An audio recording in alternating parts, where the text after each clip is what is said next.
Wala muna tayong intro mga mamshi. Naghahanap ba kayo ng burger na juicy at malaki dito sa Japan? Tara, samahan nyo kami. Pero bago yon, naandito nga pala kami sa Yoji namin. Pero wag ka, nagugutom na kami niyan. Kaya naman naisipan namin pumunta dito sa American Cafe and Dining, Sundance. Dito lang yan sa Aichikan Korea. Ondacho, yung Chome. Open nga pala sila ng Tuesday hanggang Sunday. At kapag Monday naman ay sarado sila. At kung mahilig kang makinig at manood ng live band, meron din sila every weekend. At syempre, meron ding additional charge yun. Tara, pasok tayo!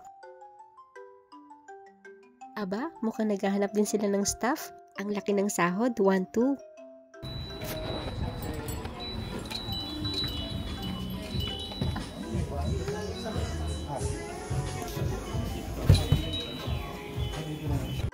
At dito nga pala kami pumwesto sa dulo sa medyo mataas para kita namin ang lahat. Nagulat nga kami dahil meron pala silang stage dito. First time lang din namin kasi pumunta dito. Medyo high-tech nga dito kapag nag-order ka kumpara doon sa pinuntahan namin dati. Screenshot mo lang yung QR code nila at lalabas na yung mga menu nila gamit ang telepono mo.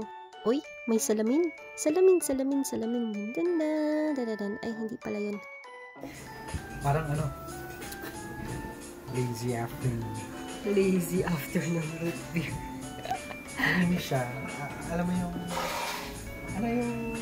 hindi A&W na root beer sa Try. Medyo creamy siya. Ma-creamy.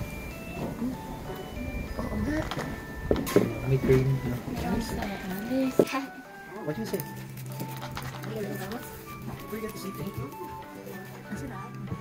Ay talaga naman, nasarapan talaga ako doon sa in-order ni Daddy. May pagka-creamy kasi yung root beer ni Daddy na in-order niya. At eto nga si Bunso, sabi niya tikman ko rin daw yung sa kanya. Fanta nga pala yung in-order niya. Wala nga pala si ate niya dahil nasa lolo hapon niya at wawo niya. At eto nga ang in-order kong inumin, itong A&W root beer. Pero mas masarap talaga yung kay Daddy.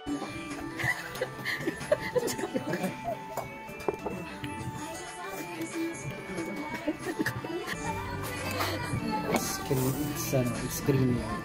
Lazy. Japan made. At eto nga, dumating na ang unang order namin, ang Mista Potato. Napakasarap nga nito, pero bago kumain, mag-pray muna tayo. At si Daddy nga pala ang nag-lead. Unang kain ko pa nga lang, nasarapan na ako. At kahit nga si Daddy at Bunso, yung potato nila may halong meat sauce at cheese. At dumating na nga ang ibang order namin. Ang akin nga pala ay Mountain Cheesy Burger at yung kay Daddy naman ay Sundance Burger. Dalawang patty nga pala yung sa kanya. May set na drinks na nga pala ito ha. Meron din nga pala silang kids menu. Kaso si Bunso busog nga daw siya. Kaya naman nag-order na lang kami ng side dish. Onion rings sa 12 pieces at mozzarella stick. Tara, kain po, itadakimasu! At habang kumakain nga kami, meron lang akong tanong. Paano mo ba tinatrabaho ang buhay na ito? Kung ako sa iyo, wag mo nang limitahan ang sarili mo. Alam ko na may mga bagay ka na alam mo na kaya mo naman. Pero minsan, takot ka lang. Ika nga, kung hindi mo susubukan, hindi mo malalaman. Kung hindi ka magtatanong, laging hindi ang kasagutan. Normal lang na binabagyo ang buhay natin. Pero sa halip ay sumilong at maging biktima, isipin mo na lang kaya may bagyo ay para madiligan ang lupang hindi mo nakikitang tuyo na. Isipin mo din kaya may bagyo hindi dahil para sirain ang buhay mo, kundi hawiin at tinisin ang daang tatahakin mo. Akyatin at libanin mo ang mga pader na namamagitan sa takot at pangarap mo. Huwag kang matakot sumubok sa mga bagay na mukhang delikado. Basta, bawat diskarte, gawin mong kalkulado. Sa buhay mo, I'm sure maraming beses ka na ding nadapa. Siguro naman ang isa'y hindi na ikakasakit. Basta, ilaban mo pa. Hindi man sigurado sa dulo, ang mahalaga, ginamit mo ang lakas mo para maabot ang pangarap mo. Ako, mas pipiliin ko pang masugatan kakasubok kesa naman mautas ng nagtataka. Tandaan mo, higit pa sa kamatayan ang katawan. Nakakatakot din ang isang pangarap na hindi mo sinubukan. Huwag ka basta susuko kung nahihirapan ka. At huwag ka ding titigil kung medyo mabigat na. Sipin mo na lang, kagaya ng puno. Ang bunga ay nasa dulo ng sanga. Para sa pangarap, ituloy mo lang ang magandang mong binabalak. Minsan talaga mukhang mapapahama pero isipin mo na lang, ang halaman, ang bulaklak ay nasa dulo. O siya, balik na ulit tayo dito sa video ko. Nakalahati ko na pala itong burger ko. Bale, yung tinapay nga pala nila ay parang tinos. Kaya naman, medyo crispy ang dating. Pero yung pinakapati naman nila ay napakasarap naman. Did not see this before.